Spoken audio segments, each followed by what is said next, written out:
परम प्रभु श्री कृष्ण कहते हैं, हे पार्थ, जब कोई मनुष्य स्वार्थयुक्त कामनाओं और मन को दूषित करने वाली इंद्रिय तृप्ति से संबंधित कामनाओं का परित्याग कर देता है और आत्मज्ञान को अनुभव कर संतुष्ट हो जाता है, तब ऐसे मानव को दिव्य चेतना में स्थित कहा जा सकता है।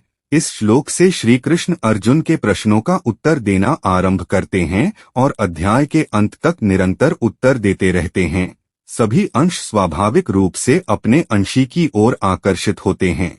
पत्थर गुरुत्वाकर्षण की शक्ति के कारण पृथ्वी पर गिरता है।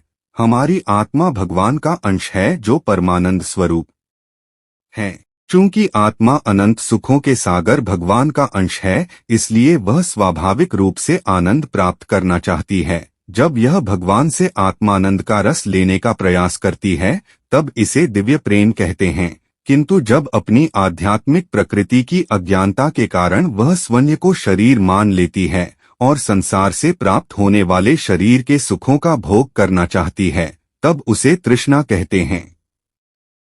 धार्मिक ग्रंथों में संसार को मृगतृष्णा कहा गया है, जिसका अर्थ हिरण द्वारा देखा जाने वाला मृगजल है। रेगिस्तान की गर्म रेत पर जब सूर्य की किरणों का प्रतिबिंब दिखाई देता है और उससे हिरण को जल का भ्रम हो जाता है, वह समझता है कि रेत के ऊपर जल है और अपनी प्यास बुझाने के लिए उस ओर दौड़ता है। किंतु वह जितना अधिक जल की ओर भागता है, वह मृगजल वहां से विलुप्त होकर उसे और आगे दिखाई देता है। हिरण अपनी मंदबुद्धि के कारण यह नहीं जान पाता कि वह भ्रम के पीछे भाग रहा है। अभागा हिरण मृगजल का पीछा करते हुए भागता रहता है और रेगिस्तान की तपती रेत पर थककर मर जाता है।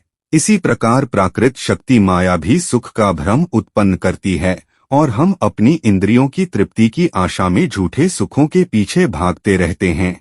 हम चाहे कितना भी प्रयत्न क्यों न करें, सुख हमारे हाथ नहीं आता और हमसे दूर हो जाता है। गरुड़ पुराण में निम्न प्रकार से उल्लेख किया गया है, एक राजा अखिल विश्व का सम्राट बनना चाहता है। सम्राट स्वर्ग का देवता बनना चाहता है और स्वर्ग का देवता स्वर्ग के राजा इंद्र का पद पाना चाहता है तथा इंद्र सृष्टि के दूसरे सृजनकर्ता ब्रह्मा का पद चाहता है। फिर भी भौतिक सुखों की भूख समाप्त नहीं होती।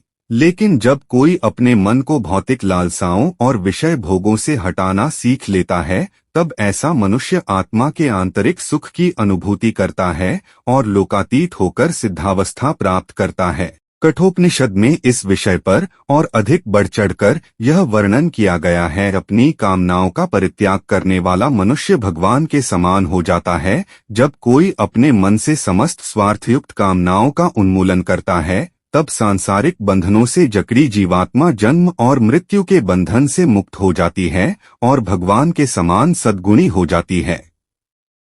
श्री कृष्ण उपर्युक्त श्लोक में कहते हैं कि लोकातीत अवस्था में स्थित मनुष्य वह है जिसने अपनी कामनाओं और इंद्रिय तृप्ति का त्याग कर दिया है और जो आत्म संतुष्ट रहता है।